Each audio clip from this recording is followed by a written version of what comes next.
Hey, I'm Pascal from OrangePixel and I'm taking over the Atari YouTube channel. But don't worry, it's just for 1 minute, 2, 3 tops, won't be longer than 5 minutes, at the most 6.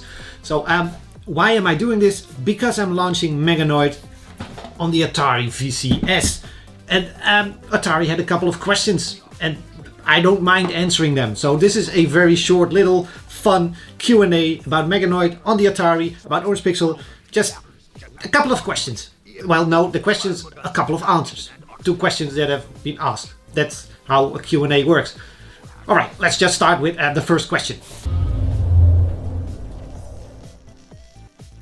Okay, so first question, what made you want to work with Atari? Pretty much Atari. Just honestly, I grew up in the 70s and the 80s with an Atari. One of the first computers I had was an Atari 600.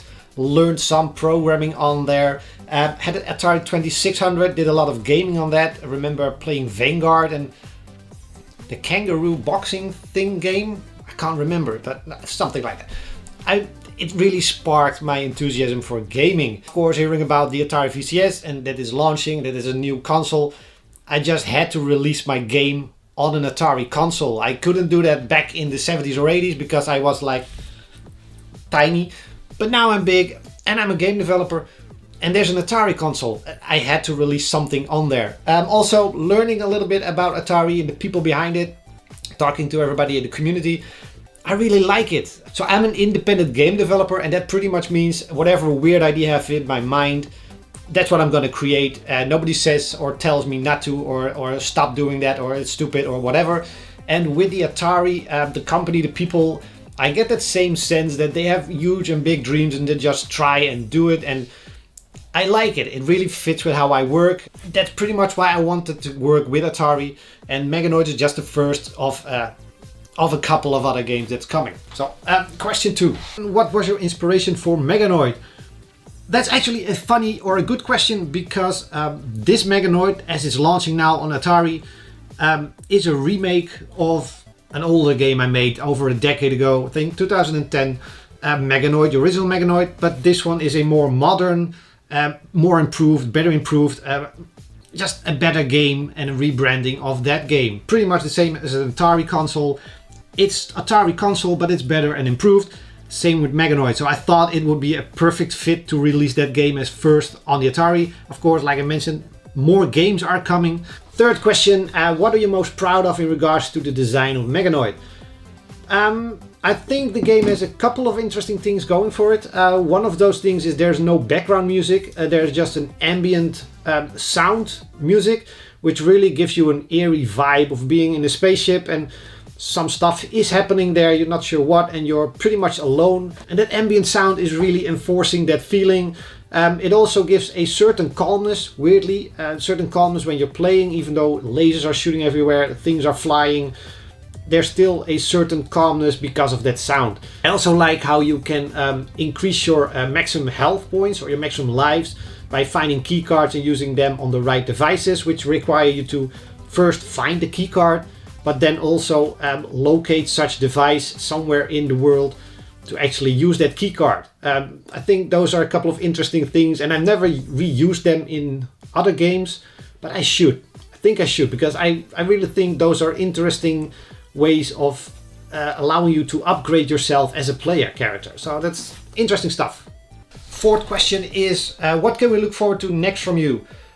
So for Atari, we are looking at a list of about 10 games. So sorry if it's going to be a spoiler anywhere, but we're looking at about 10 games coming to Atari. And this includes a dungeon crawler like my love letter to Gauntlet. Also got the fastest turn-based game in the galaxy.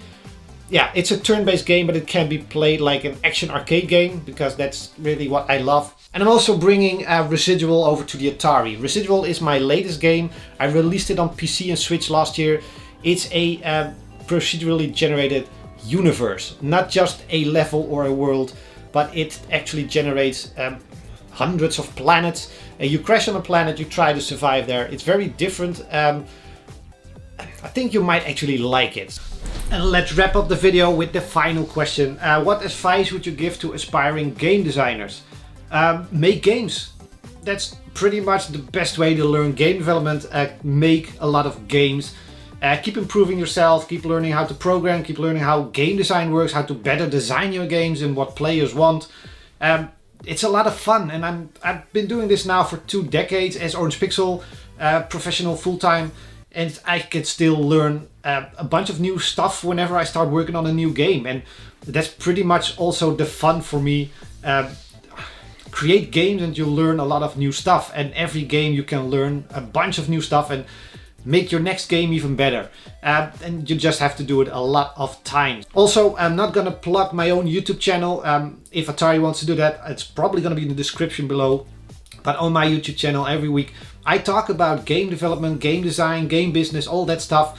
New video every week. So if you want to learn and if you want to eventually release on an Atari, just look me up on YouTube and I'll see you there. And that's it for this little Q&A. I'm not sure how many minutes we got, but like I said, it was never going to be over 10 minutes. 15 the most. Thanks for watching. Don't forget to like and subscribe to the channel. Also check out Meganoid on the Atari and a bunch of other games coming. I'm hanging out in the Atari Discord, so if you got questions, I'm also there, but you can drop them in the comments and I'll be there as well. So thanks for watching. Bye. It really is true. Meganoid is back and more awesomer than ever. Cut. Frank, sorry, it's mega, not awesome. Okay, it's right there in the name, Frank. Meganoid.